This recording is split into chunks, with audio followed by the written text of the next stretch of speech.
RJD कार्यालय पर है हम लोग। राजनीति गर्म है और आरजेडी कार्यालय पर अब नया डिसिप्लिन दिखने लगा है।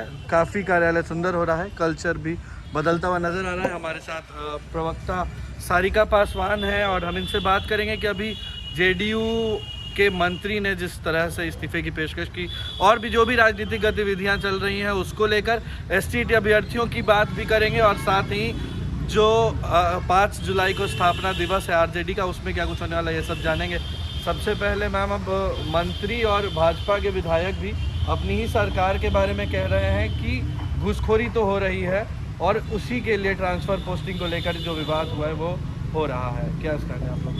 देखिए, सबसे पहले तो मैं याद दिलाना चाहूँगी बिहार की जनता को कि हमारे जो माननीय प्रधानमंत्री नरेंद्र मोदी जी हैं, वो सबसे पहले जब वो बिहार की जनता में उन्होंने उतरे थे, भाषण दिया था, तो उन्होंने उनके भाषण में पहला शामिल था कि ये जो नीतीश कुमार है ये 56 घोटाले वाले मुख्यमंत्री है। तो ये आज की बात है, ये बहुत पुरानी बात है। अलग बात है कि वो लोग दोनों गठबंधन में आए तो अब एक दूसरे के प्रति वो बोल नहीं पा रहे हैं, लेकिन कितना छुपाइएगा। आज उनके ही मंत्री, उनके बीजेपी के मंत्री आज सीधे सीधे आरोप लगा रहे हैं कि हमारे मंत्रियों के यहाँ आप देख लीजिए ट्रांसफर और पोस्टिंग को लेकर के आप उनके यहाँ छापेमारी कीजिए, करोड़ों संपत्ति की आपको प्राप्त होगी। आज जेडीयू के मंत्री उन्होंने साफ साफ पेशकश की कि भाई मैं इस्तीफा कर दूंगा, क्योंकि आज स्थिति जो है नीतीश कुमार के मंत्रिमंडल में जितने भी मंत्रिमंडल के मंत्री हैं, मुझे नहीं लगता कि चंद चहेतों को छोड़ करके आज पार्टी में किसी की चलती भी है। अगर कोई एक आके बोल दे कि हाँ भाई मेरा जो ये मंत्रालय है यहाँ मेरे चपरासी सुनते हैं, तो मैं मानूँ। मुझे पूर्ण विश्वास है कि चंद 2, 4, 5 जो चहेते मंत्री हैं, जो पूरा बिहार जानता है कि वो कौन है, उनके अलावा किसी की मंत्रिमंडल में या मंत्रालय में या किसी भी डिपार्टमेंट में कोई ऑफिसर तो छोड़ दीजिए, एक चपरासी तक नहीं सुनता है। ये इनकी असल स्थिति है। और वो ताज़ा तरीन उदाहरण है जो मदन सहनी जी ने कहा।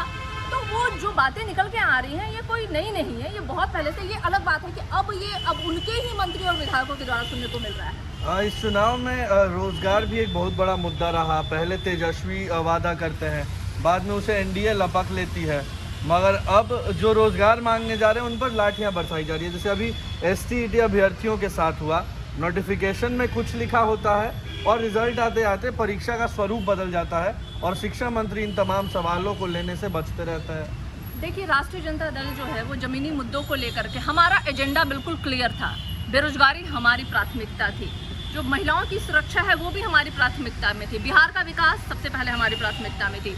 तो राष्ट्रीय जनता दल का जो एजेंडा है वो चुनाव के टाइम में बिल्कुल ही साफ था। पलट में इन्होंने 10 लाख की नौकरियों के बदले में बीजेपी ने कही थी कि भाई 19 लाख नौकरियां देंगे। दोनों गठबंधन में है भाई, बीजेपी एंड जेडीयू दोनों के, जाहिर सा बात है कि मशवरे के साथ ही ये बात हुई होगी कि 19 लाख नौकरियां देंगे।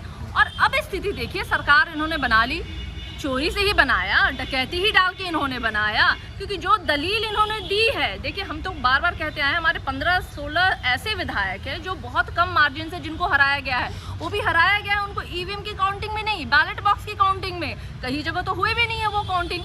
तो ये सरकार, सत्ताधर जो सरकार है, इन्होंने अपने मशीनरी का दुरुपयोग करके हमें हराया इन्होंने और जोर जबरदस्ती करके इन्होंने सरकार बना ली। और अब जब बेरोजगार, जो कि बिहार जो है बेरोजगारी का केंद्र बना हुआ है, अब जब बेरोजगार अपने नौकरी की मांग कर रहे थे, ये लाठियाचार्ज कर रहे हैं। कल भी हमने देखा कि किस तरीके से इन्होंने रिजल्ट की घपलाईबाजी की। एसटीईटी का जो रिजल्ट इन्होंने निकाला, पहले तो इन्होंने सभी को क्वालिफाई कर दिया, फिर उन्होंने मेरिट लिस्ट बना दी।